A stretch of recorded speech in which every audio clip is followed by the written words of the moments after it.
Yo, what's the plan? I am Devon X Scott. And it's your boy Karan, aka Mr. Droid. No, it's Karen. He's Devon. What? Welcome back to the Tech Table. So, what are we talking about today? Man, you know what? A lot's happened. Mm-hmm. A lot's happened. We've had some new heavyweight hitters, some new phones that have come out. And heavy hitters. Nah, brother. Your time is September. Alright. Hold your corner remember till he said that, right? September. He said that, right? My time is September. His right? time is September. Alright, Until then, alright. it's droid time. It's always gonna be droid time. He feel he alone have merch out. He feel he alone have merch. Look. Ex-joggers. Man, and elevate your existence. Elevate your existence. Elevate your existence, people. If you haven't got one, you're sticking. You're sticking. So Devon, S9 has dropped. Yeah. What do you think about it? I think we just might have had the first phone that has checked every box. Yeah. True. I agree. Except for one box. Which box? Software experience. But that's getting better. It's getting better. Right. It's getting better. And you know what? The thing with Android, I mean, if you have any sort of tech, right? If you're a little tech savvy, you could fix root it. And ROM, Right. root and True. ROM. True. And you know what? I think for every Samsung phone I've ever had, I've never used TouchWiz. True. I rooted it, put on a custom OS. ROM or at least a third party launcher. Yeah, and I was good. So I don't really, for me personally, I don't really ever complain. But I understand what you're saying there. Mm-hmm. But let's really look at what the S9 checks off. Right. Great camera. Display. Quality. Display. Oh my god, that display though. Display is excellent. Everybody know nobody touching Samsung when it comes to displays. Even Samsung doesn't make the displays for the iPhones. Nobody touching them when it comes to displays. So So camera, display, build quality. Headphone jack in 2018. Dual SIM and SD card slot. Hybrid SIM trays. Fast charging. Yeah. Water resistance. Variable aperture camera. Yeah. I know we talk about the cameras, but and I had to mention S9 Plus. S9 Plus. I know we talk about the camera already, but just had to mention that one too. Reiterate it. And dual speakers. Finally. Maybe that's not the best quality in the world, but it's still decent. Decent. I've seen the samples. Mm-hmm. It's still pretty decent. I don't think I've ever heard anyone complain about the S9 speakers yet. And Devon, the most important change of all, that godforsaken fingerprint scanner. Yeah. even you say it didn't even set up the fingerprint scanner on the Note 8 because it's just too hard to reach. It was horrible ridiculously placement. The placement was horrible. Yeah. I think the S9 is the first phone that really checks all of the right boxes. Mm-hmm. You know, whether that's enough these days to make something for it to really grow like wildfire, we'll see. And I mean, the thing is though is that if you are coming from an S8 or a Note 8, it's an incremental update. Right. So it might not really be that important. And I don't think a lot of people are talking enough about it. Right. Because a lot of them are coming from such high quality phones as well. So it's just like a minor upgrade. Yeah. Nothing really to call home about. Right. They haven't, I mean, they didn't redesign the wheel. Right. So, and I think that's why there's still a kind of a wait and see with whatever else. With whatever else somebody else is coming up with. I still kind of get that vibe that people are still waiting, you know? Mm-hmm. And then yesterday. Well, I don't know what happened yesterday because I wasn't really in the loop. So while you enlighten them, I will also be enlightened. Huawei P20, P20 Pro, and the Huawei Mate 10 Porsche SE Edition. Or the RE, one of them. That's the gradient looking one that you showed me in the car. That was the P20 Pro. But the Mate 10 Porsche RE or SE edition or whatever the hell. It's the RS. RS. Christ. The RS. Let's say SE edition there. But the one that you showed me though, the P20 cameras, the one with the gradient black. Yeah. One thing that stand out to me about that though. Yeah. The orientation of the cameras. Why everybody like to follow Apple? But that's not all they followed. They took the notch. Wait, they actually take the notch too? Yeah, they took the notch. Have you not seen the front? Don't tell me that have the notch in it. Look at the notch. Oh Lord, why? Look at the notch. Why? Look at the notch. To me right now, the notch, this little notch this little notch right here represents. They can't see. Turn the screen on. Oh, that little notch right there represents a wall that we currently bounce into technological advancement. They couldn't find anything better to get this hardware under here than adding the notch. So why people want to copy this limitation? This notch is not a feature. The notch is not a feature. Notch is not a feature. It is a tech limitation. You know Please what? stop following it. Okay, you know what? Let's talk about that, because I've started to see a lot of phones that are coming out with the notches. Yeah. So the new Oppo. Right. The new Oppo, I think it's the F5. I can't remember which one, but the new Oppo device is coming out. The new OnePlus 6 is coming out with the notch. Oh Lord, I see that one. Yeah, there's a lot of phones that are coming out with the notch. And a lot of people are complaining because they're biting Apple. We know why Apple has a notch, because they have some hardware in that, right? Now, for me, I don't really have a complaint about the notch, because when you think about, everybody's trying to go bezel-less. Right? They're trying to give you as much screen real estate as possible. And the Essential phone had it. No one complained. The Essential phone was like but then notch was tiny though, like a tiny little. It was just but no one really complained, whatever. So I get the idea behind the notch, and that's why it doesn't really bother me, because they're trying to get more screen. Right. You know, I think the best implementation was, have you seen the new Vivo Apex? That's the one with the motorized. On. Oh yeah. Motorized camera. Come out of the right. Yeah. It's still a concept phone, but the Vivo Apex has a motorized selfie camera that pops out, and it has an in-screen fingerprint sensor to give you a true bezel-less phone, right? Yeah. But that's still a concept phone. It's not really set in stone, or it's not really existing right now. So it doesn't really, correct. Right. So, again, I get the idea of the notch, and I think, Vivo testing the water to see if that can actually work, and it's, people can actually afford it, because I know that phone costs a good bit. We'll see how that kind of goes, but I don't really have a problem with the notch. Well, I mean, I don't have a problem with the notch. I mean, I use an iPhone 10. I can't have a problem with the notch. Yeah. But I have a problem with people copying the notch as though it's a feature, when it's not. It's a tech limitation. It's a advancement in tech that we're trying to achieve, that not quite there yet. Yeah. So the temporary fix is a notch. Yeah. No need to follow it. But you know what? The P20, the triple cameras, giving you a 40 megapixel. 40 megapixels in total. 40. And it is like, I seen some of the sample low light shots right now that has the best low light photography on any phone. I seen some samples where the human eye could not pick up the object in the dark, but the phone's picking it up. It is insane. It is insane. And the DxO mark. Now we all know the DxO mark is kind of like the industry standard benchmark. I find they also kind of bipolar too, though. But that's it is what it is. That's another discussion, So when the S9 came out, they got, I think it was either a 98 or 99 on the rating scale.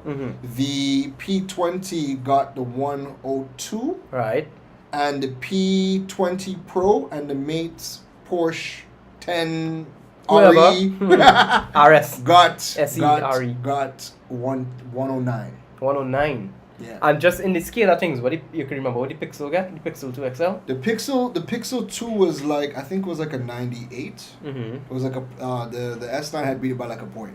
Okay. So we're saying all that to say that the photography on the new Huawei devices is going to be absolutely insane. Right. And I know everybody kind of got hype when the S9 came out with the variable aperture. Yeah. But then I think what was disappointing people is that it's not really beating the Pixel. Right. Yeah. Like you have all of these bells on the whistles, but at the end of the day, the results is still... The Pixel is still, a lot of people are still prefer the Pixel pictures, and you're still getting better pictures on the Pixel 2, right? So with the P20, that low light photography, and I mean, I'm seeing a lot of the sample shots, and a lot of people are really, hyping it up. Right. So as more sample shots come out, as more, of the tech guys come out and they get their hands on it, we'll really see how, if it's that much better than something like the S9. But let me ask you a question.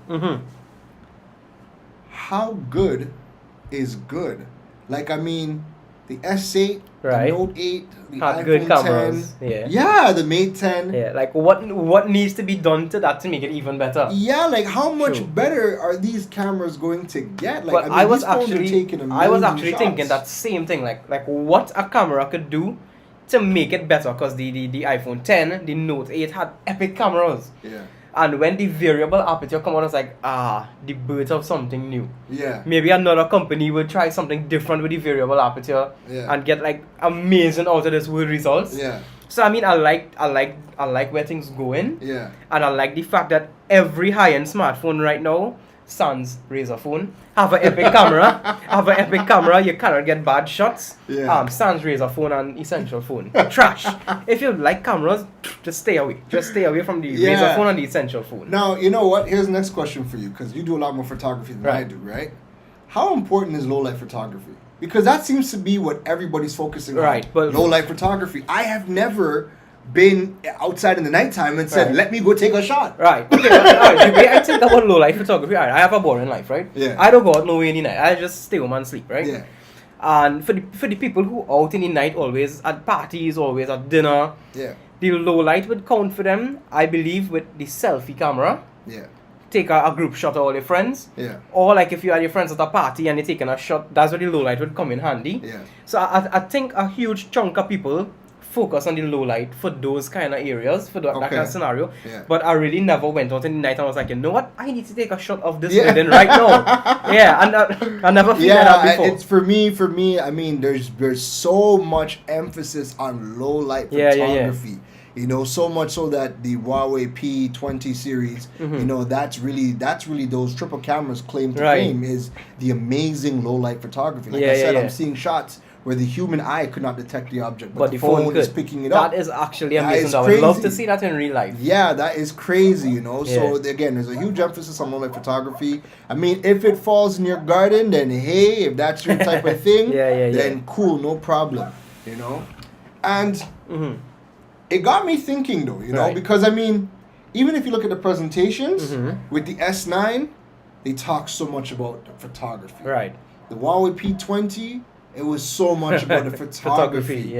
And I mean, I remember they always just talk about that these press events were for the nerds. Because the average people ain't sitting down and watching this. It's for the nerds. So when you guys are focusing on the gimmick stuff, the people that, for the stuff that the general consumer is going to be watching, and the general consumer is not watching these things, it bothers me because it's just like, yo, I'm sitting there with the P20, and I'm like, yo, talk to me about the screen, talk to me about the speakers, talk to me about the AR. But they just go in camera, they go camera, and I'm like, oh my god. So I think one thing with presentations, like I mean, you guys know who the market, you guys are inviting all the tech YouTubers, you guys are inviting all the geeks. You know, talk more about, don't just talk about the camera the entire time.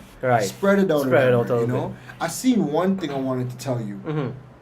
Augmented reality is going to be here in a huge way. Without a doubt. They did a demo of the P20 camera. They were circling around a car. Right.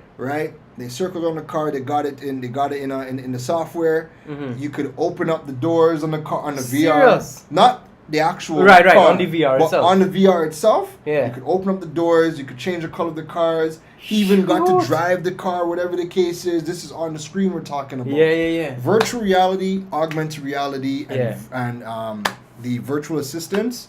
I actually see a very good use for augmented reality right now. Actually, there's this app that is just, well, you use AR kits on the iPhone. You just point it at the corners of your ground, like the corners, and it'll give you like a top-down view map of what measurement this is. So like 10 feet by 5 feet, and you get like a bird's eye view, like how they would actually need a render to look. And I mean, that's a real good thinking use of AR. Like people who do like cleaning floors, tile floors, when they're trying to give you a code, they just come with the phone and be like, alright, cool, this amount of square feet, bam, price here. There's so much uses. Like when I was watching the S9 presentation, I think there was one thing that excited me more than the actual press event itself.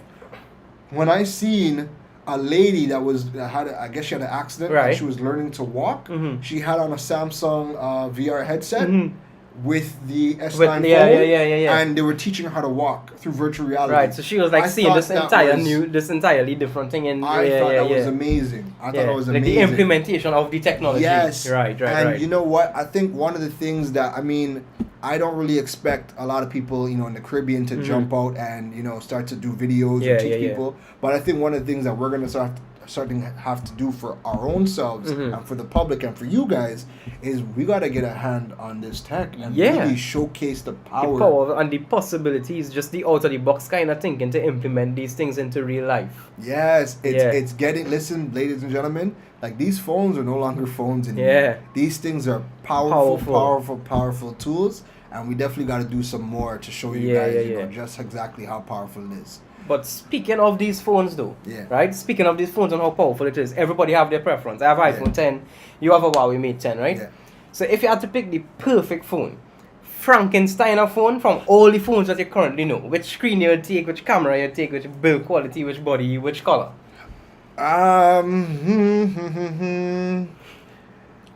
Take everything from the iPhone 10 as is. And throw it in the garbage? Yes. Now, you know what? For me, I am a media consumer. I'm always on my phone, either consuming content or watching videos or whatever the case is, right? I don't do too much photography. I don't do too much videography, whatever. But content, videos, that sort of stuff. Give me Note 8 screen or an S8 Plus screen, or no, I shouldn't say S8 Plus. We're past that. S9 Plus screen with the Razer speakers. Okay. With the Huawei Mate 10 battery and charging, and a lot of the features from the Huawei Mate 10, like the two profiles. Right. I love that, or whatever the case is. The latest silicon, so whether it be a Snapdragon 845 or the Kirin 970 processor, and yeah, I'm pretty much good. Better yet, I would soup up the Razer phone. Okay. So if I could slap in phone blocks, phone blocks on this. If I could put in a S9 screen in that Razer with the 120 hertz and the camera from the Pixel with stock Android from the Pixel. Right. Yeah, I think that's me right there. What about you? I think I'll take the iPhone 10 body. No. Let's do it. iPhone 10 body, right? Okay, yeah. Alright, so the same type of display, just move the notch. So the whole thing is display. Yeah. Right? We want that 120 hertz from the Razer. Yeah. With the color calibration. AMOLED by the way. But 120 hertz. Yes. 120 hertz with the color calibration of the Note 8. Yeah. Give me the Pixel 2 XL. Give me 2 lens. Yeah. Give me 3 lenses. We'll go all out. I want the dual lens from the iPhone 10, and I want the single lens with Google amazing software from the Pixel 2 XL. Yeah. Stock Android. Yeah. And I want stock Android from the Pixel, but I want to switch over to iOS 2 already. Yeah. So I have my iCloud, I have everything on iOS, I have my iWork, I have everything right here. Switch over to Android, I have everything there too. Yeah. And give me the battery life of, you know what, the battery life don't even have to be all that. Just give me the Mate 10 Pro charging speed. Yeah. And I think that's me there. I think that's and the speakers from the Razer phone, of course. Them speakers. Yeah. Oh, nothing beating that. Goodness. Yeah. Oh my. And I think I'll be set. I would. Yeah. That sounds like a nice Frankenstein phone. I'd actually like. There's a lot of you tech guys that watch our videos. I'd actually like to know, like, what kind of Frankenstein phone would you guys come up with, you know? True. Because I think that's it. I remember with, look at the Google, the Aria project, where they're looking to do modular phones. Yeah. I was so amped for that. Because I'm like, yo, we could piece together especially when the videos phone. come out and it was actually functional. Yeah. It's like, this gonna happen, and then we could just die. Even Motorola has a nice implementation of with the mods. With the Moto Z? With the Moto mods, yeah. Even that, like, I like the fact that you can throw on a JBL speaker in the back. Yeah. Just stop it on the magnet, hold it in place. Yeah, and it's charging the phone. There's battery packs. I actually like that. I like the modular setup of the Moto mods as well. Right. But yeah, I'd like to know what you guys think. Yeah, so let us know what is your perfect Frankenstein smartphone right now in 2018. Yeah. Let me hear what screen you want, what speakers you want, what software, what USB port, what charging. Let me just know everything. List your Frankenstein phone below in the comments. go ahead. I have one last question for you. what do you want to see? Like, what do you want to see from these manufacturers that are coming out with these phones? What's going to get you excited? To be honest, it wouldn't get me that much excited, but I'll be shocked when it does happen, when under the screen fingerprint sensors become the norm. Well, it's in the new Mate 10. But when it become the norm, you see how Blue have fingerprint sensor and thing now? Like when Blue could have a under the screen fingerprint sensor, I will be shocked. I will be utterly shocked. Yeah. You know what? When Blue have a fingerprint sensor, I will smash an egg on my head right here on the tech table. Right here. When Blue have a under the screen fingerprint sensor. That's what I want to see. I think for me, I want to see, especially for the Caribbean, I want to see more people getting familiar with a lot of the brands outside of Apple and Samsung. Apple and Samsung. Right. Because you know what? You're going to get great quality products from Apple and Samsung and whatnot. But there's just so many phones in the market. True. You don't have to limit yourself. And I mean, support is always one of those things. But you know how many websites there are that offer support. Even if you have to ship the phone back, whatever the case is, get it sorted out and having to come back in, there's still options for you, whatever the case is, right? So like, I mean, Xiaomi's coming out with some new phones. And again, like if you're looking for a good budget phone or a good mid-range phone, there's just so many. So if you guys can familiarize yourself, I would like to see, just for the Caribbean, like more people at least talking about it. Right. You know, getting some of these phones, because I mean they're really missing out. You don't have to spend big money. You don't have to buy an S9. You don't have to buy the Huawei P20. I mean, those are the two companies here. So you will have the local support, but I mean, there's just so many phones on the market. You know, that's it for me. Yeah. So don't forget to let me know where's your perfect Frankenstein phone. Yep. Let me know what you're looking forward to seeing too. Like he looking forward to seeing people venture out of Apple and Samsung. Yeah. I looking for Blue to have under the screen fingerprints. Let me know what's your favorite Frankenstein phone. Let me know what you're looking forward for in tech. And just let me get the conversation going in the comments. Yeah. So give this video a huge thumbs up if you enjoyed it. You know what to do. Follow us on our social networks at DevonXScott, at JoydIslandTT. Yeah. Don't forget to follow the Tech Table on Facebook and YouTube. Yeah. And YouTube, both of them. Thanks so much for watching, and we'll see you in the next episode. Deuces.